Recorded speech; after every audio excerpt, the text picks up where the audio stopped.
Music intro कथा Kshitij logo appears briefly. नमस्ते दोस्तों, कथा क्षितिज में आपका स्वागत है। आज हम रामायण की उस अद्भुत यात्रा पर निकलेंगे जिसने भारत की धरती को ही नहीं बल्कि हमारे दिलों को भी हमेशा के लिए बदल दिया। कलम और कागज छोड़िए, आज हम गूगल अर्थ पर रामायण को देखेंगे। कल्पना कीजिए, भगवान राम का वनवास कोई कहानी नहीं बल्कि एक वास्तविक यात्रा थी जिसके निशान आज भी हमारी धरती पर मौजूद हैं। हम रामायण की भौगोलिक यात्रा पर निकलेंगे और देखेंगे कि कैसे प्राचीन भारत के शहर, नदियां और पर्वत रामकथा से जुड़े हुए हैं। एक आधुनिक मानचित्र के साथ हम भगवान राम के पदचिन्हों का अनुसरण करेंगे और उस युग की कल्पना करेंगे जब धर्म और साहस की गाथाएं पत्थरों और नदियों में गूंजती थीं।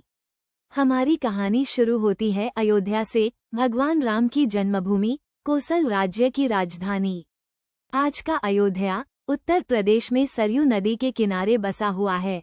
कल्पना कीजिए, एक भव्य शहर जहां राजकुमार राम ने अपना बचपन बिताया। यहीं से उनकी 14 वर्ष की वनवास यात्रा शुरू हुई। फिर हम चलते हैं गंगा नदी की ओर। विश्वामित्र मुनि के साथ राम और लक्ष्मण ने गंगा को पार किया, एक महत्वपूर्ण घटना जिसने उनकी यात्रा को एक नया मोड़ दिया। आज भी गंगा उतनी ही पवित्र है जितनी तब थी और रामकथा के साक्षी के रूप में बहती चली जा रही है। आगे बढ़ते हुए हम प्रयागराज पहुंचते हैं, जिसे पहले प्रयाग के नाम से जाना जाता था। यहाँ गंगा, यमुना और सरस्वती नदियों का संगम होता है, एक त्रिवेणी संगम। माना जाता है कि यहीं पर राम, लक्ष्मण और सीता ने भारद्वाज मुनि से आशीर्वाद लिया था और वनवास के लिए आगे बढ़े थे। अगला पड़ाव है चित्रकूट, मध्य प्रदेश में स्थित एक शांत वन क्षेत्र। राम, सीता और लक्ष्मण ने अपने वनवास का एक महत्वपूर्ण हिस्सा यहीं बिताया। चित्रकूट की पहाड़ियां और घने जंगल उस समय की याद दिलाते हैं जब राम ने एक तपस्वी जीवन बिताया था।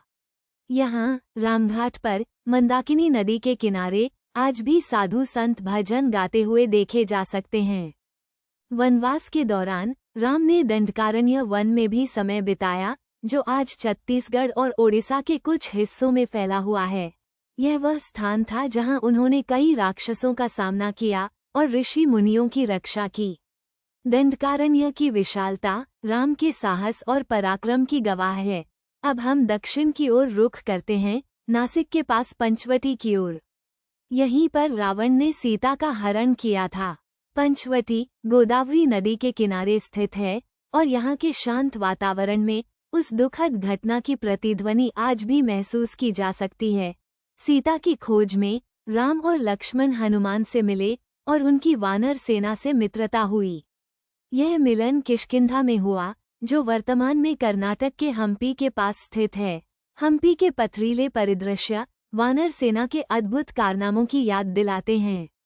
अंत में हम रामेश्वरम पहुंचते हैं, तमिलनाडु में स्थित एक पवित्र द्वीप। यहीं पर राम ने लंका तक पुल बनाने के लिए हनुमान और वानर सेना की मदद ली। राम सेतु, जिसे एडम्स ब्रिज के नाम से भी जाना जाता है, आज भी भारत और श्रीलंका के बीच समुद्र में मौजूद है, जो रामकथा की सच्चाई का प्रमाण है। लंका यानी आज का श्रीलंका वह स्थान था जहां राम ने रावण से युद्ध किया और सीता को मुक्त कराया। राम और रावण के बीच हुआ युद्ध धर्म और अधर्म के बीच की चिरस्थायी लड़ाई का प्रतीक है। तो दोस्तों, ये थी रामायण की एक संक्षिप्त भौगोलिक यात्रा। हमने देखा कि कैसे भारत की धरती रामकथा के पदचिन्हों से भरी हुई है। हर शहर, हर नदी और हर पर्वत राम के जीवन की कहानी कहता है। अगली बार जब आप इन स्थानों पर जाएं, तो राम के साहस और धर्म के प्रति उनकी निष्ठा को याद करें। कथा क्षितिज से जुड़ने के लिए धन्यवाद।